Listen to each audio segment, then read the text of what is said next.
ayca moom débat leen rek yéen. xam nga des fois wax aussi nii la dégg. waaw xel nangu nag. parce que Ousmane aussi il faut comprendre que Ousmane genre figurant la ci rek léegi. oui même s'il est premier ministre d'accord mais ki ñu dénk réew mi c'est Bassirou.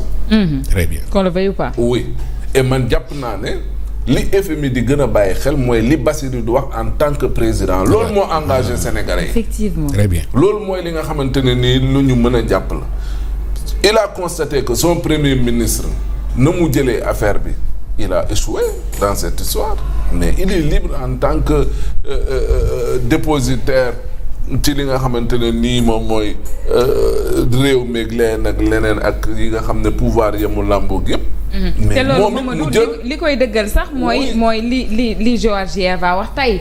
wax na ni ils ont discuté de réforme et de la gestion de la dette kon ñooñu avancé nañu ci ay discussions.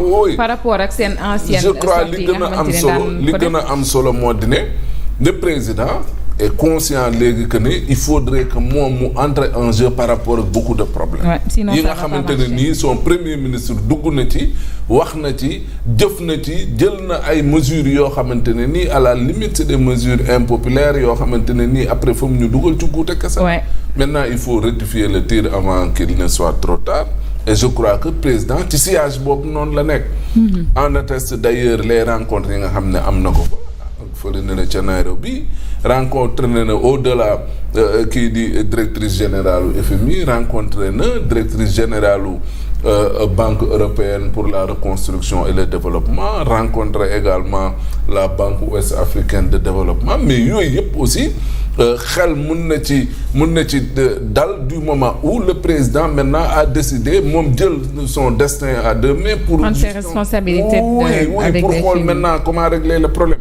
Il sait que son premier ministre constitue en quelque sorte un blocage, un frein par rapport ak justement li nga xamante ne nii moom mooy l'avancée des discussions li nga xamante ne nii justement moom mooy développer réew mi maintenant qu'il soit conscient de cela alhamdulilah nañ ko ñaanal quand même mu mun a am solution parce que tamit moomoo mais réew mi mënuñu ko bàyyi nii tamit mënuñu ko bàyyi nii à un moment donné aussi il faut qu'il prenne ses responsabilités moom nañu fal moom mooy jiite réew mi mu xam li ko war mu dem doxi ko lijjanti problème yi bu ko defee après on avance parce que aussi cette histoire de FMI là on peut pas s'éterniser sur ça on peut pas s'éterniser sur cela il faut des solutions il faudrait que véritablement ñu xool comment relancer l'économie comment redonner na la tuddati la relation de confiance bu war a am tey suñu diggante ak ñi nga xam ne mooy nos partenaires techniques et financiers tout cela ce climat de confiance là le président de la République moo war a dem doxi dem lijjanti ji ko Ahmed l'a révélé tout à l'heure effectivement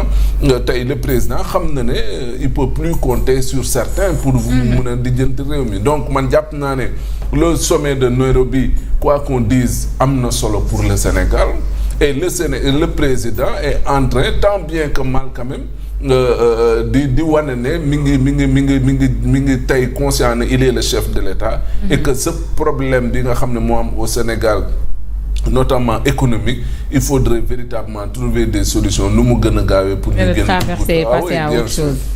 Fatima.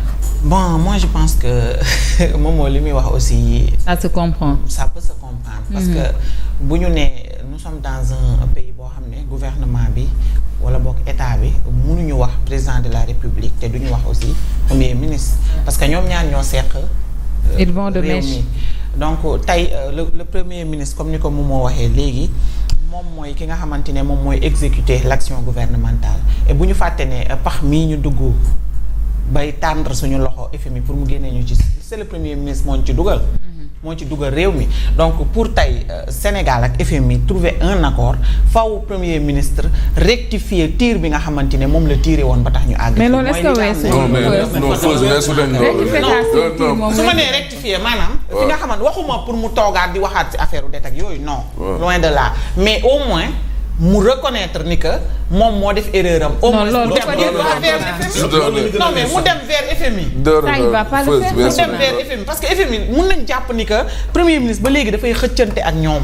non parce que tantôt président buy defar fii moom discours bi muy tenir à chaque fois discours la boo xam ne dañuy jàpp ne day yàq discours la boo xam ne mën na tax FMI di ñu gën di sori chaque jour il faut mu defaraat ay kàddoom moom tamit. foofu laay waxee foofu laay waxee il faut mu defaraat ay kàddoom du mu rectifier la mu waxoon non je suis pas là. Le Premier ministre a engagé l'ensemble du gouvernement pour dire que le Sénégal ne va jamais restructurer la dette. Ça engage tout le gouvernement. Mais yéen tamit pas plus tard qu'hier le président de l'Assemblée nationale jaaraat na fii premier ministre. entre waxu président de la République ak président assemblée man moo gën a. waaw mais président moo gën a supérieur mais d'habitude li muy jël ay responsabilités tamit bariwul. alhamdulilah ba mu ko jëlee loolu tamit il faut ñu nangu ko. jël na ko léegi nañ xool ba xam fan la wànnante di mu jéggi gëtam mais en tout cas ce qui est sûr et certain moom mooy premier président de la république mënul juboo ak FMI ba FMI def li mu bëgg te premier ministre du ci am benn part. président moo ne tant que premier ministre foofu nag président moo ne tant que premier ministre il est toujours premier ministre c'est parce qu'il bénéficie de ma confiance. waaw. nga yaakaar ne loolu FMI du ko jël en compte. c'est ça aussi. non mais loolu c'est des discussions de vestiaire tout de même Mamadou je ne pense vraiment pas que FMI tienne compte de ça tout en sachant que ñu ngi waxtaan ak président peut-être c'est pour d'autres alternatives mais pas pour un passé sombre boo xamante ni Ousmane da cee wax ay waxam rek ba pare quand tu dis que Ousmane dafa jël responsabilité gouvernement bi yëpp bul fàtte ne ba mu waxee lundi mardi mercredi Cheikh Diba dafa dédouané keneen ak keneen dédouané effectivement kon boppam la doon waxal ça aussi il faut qu'on le dise en tout cas li ci Sénégal moo tax en tout cas lu ci mënti am daal président de la République gannaaw ba jël na affaire yi en main. waaw nañ ko ñaanal yàlla. voilà attendons de voir ce qui va se passer. Ahmed Momo il faut être positif. kii jëlul dara en main. kii par jour la def pour protéger une personne et cette personne est toujours premier ministre. soyons positifs rek yàlla baax. par jour la def par jour xam nga par jour le président de la République li gën a sacré ci moom mooy bindam dafa jël décret bind ne assemblée nationale def leen DPG jour temps assemblée nationale jàpp DPG mu tas assemblée bi par jour la def juste pour protéger une personne barki Dembo Ndiaye mu toog ne cette personne là ba nga xamante ne dama ko doon protéger barki démb ak démb ba tax ma désacraliser sama signature kooku il bénéficie toujours de ma confiance kooku moo taxaw devant le monde entier mu ne l'administration sénégalaise est faussaire nit ñëpp toog di ko xool ñuy dégrader suñuy note ba mënatuñoo am financement fenn ba ñu am blocage kooku taxaw engagé tout le gouvernement y compris le président de la République mu ne du restructuration du fi am activer ces 130 députés ñu ne dañuy def résolution pour que le gouvernement bañ a restructurer la dette kooku ne li ma wax ni ñëpp la engagé y compris le gouvernement le président ba tey ne kooku il bénéficie de ma confiance. leen yaakaar ne FMI dina hasardé wu. ci ay discussion la ñuy yem. Momo xam nga ñun tamit dañuy analyser te actualité aussi day évoluer. c'est vrai mais ce que tu veux faire c'est comme si yow tu veux revenir toujours en arrière ñun weesu nañ loolu nous tous on a constaté que Ousmane ba mu waxee ba léegi. bañ ca tollee sax ci guute romb nañ ci léegi fu mu nekk nii ñun perspective yu ñu nekk yi ñuy analyser mooy ces rencontres lan la mën a jur lan la ñu mën a indil et lan la mën a yokk ci relation diggante Sénégal ak yooyu est-ce qu'il faut continuer à tirer sur une ambulance wala. très cher loo ci.